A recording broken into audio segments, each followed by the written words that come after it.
બાળકો પાણી જે પી રહ્યા છે પાણીની ટાંકીની હાલત જુઓ. આ પાણી ટાંકીની હાલત બતાય. આ પાણીની ટાંકીની હાલત છે બેટા, રહેવા દે. ના પીશો પાણી, પીવા લાયક નથી બેટા.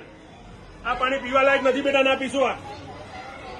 આ છે અમદાવાદ મ્યુનિસિપલ કોર્પોરેશનની સ્કૂલો જેની અંદર પીવાનું ચોખ્ખું પાણી નથી આપી શકતા. બાળકો આ પાણી પીવા મજબૂર બન્યા છે.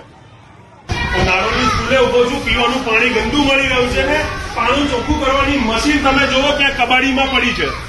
લાખો રૂપિયા ખર્ચીને કોર્પોરેશન પીવાના ચોખ્ખા પાણીની મોટી વાતો કરે અને અહીંયા આગળ જુઓ કબાડીમાં પાણીની મશીનો પડી છે.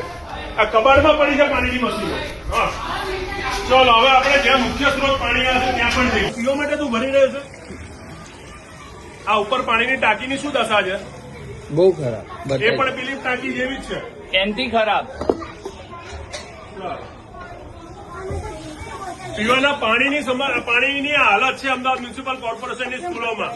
ચાલો અમે અત્યારે નારોલની ગુજરાતી શાળા દક્ષિણ ઝોનની 1 નંબર અને 2 નંબર આગળ છીએ અને એની જુનિયર બ્રાન્ચ ઉપર પણ ગયા. આજે અમે આવ્યા હતા સરપ્રાઇઝ વિઝિટ ઉપર, જોવા આવ્યા હતા કે બાળકોને બપોરનું ભોજન કેવું આપવામાં આવે છે. પણ જોઈને અમારા પણ રૂવાડા ઉભા થઈ ગયા. પીવાનું પાણી એટલી હદે ગંદુ આપી રહ્યા છે આ લોકોને. ડાયરેક્ટ કોઈ ગ્લાસની વ્યવસ્થા નહીં. એ પીવાનું પાણી કદાચ તમે વાસણ ધોવામાં ના લઈ શકો એવું ગંદુ પાણી આ સ્કૂલોની અંદર આપવામાં આવી રહ્યું છે. શુદ્ધ જળની વાતો કરીએ આપણે, પણ બાળકોના જીવનની સાથે અમદાવાદ મ્યુનિસિપલ કોર્પોરેશનની સ્કૂલો રમી રહી છે.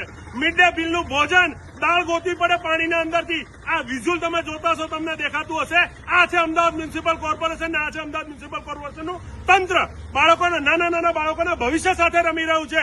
પીવાની બંને ટાંકીઓ અમે જોઈ, આ સ્કૂલમાં પણ જોઈ ને સામેની સ્કૂલમાં પણ જોઈ. અંદર ગારો પડ્યો છે અને બાળકો મજબૂર બન્યા છે દુઃખ માંડીને પાણી પીવા માટે.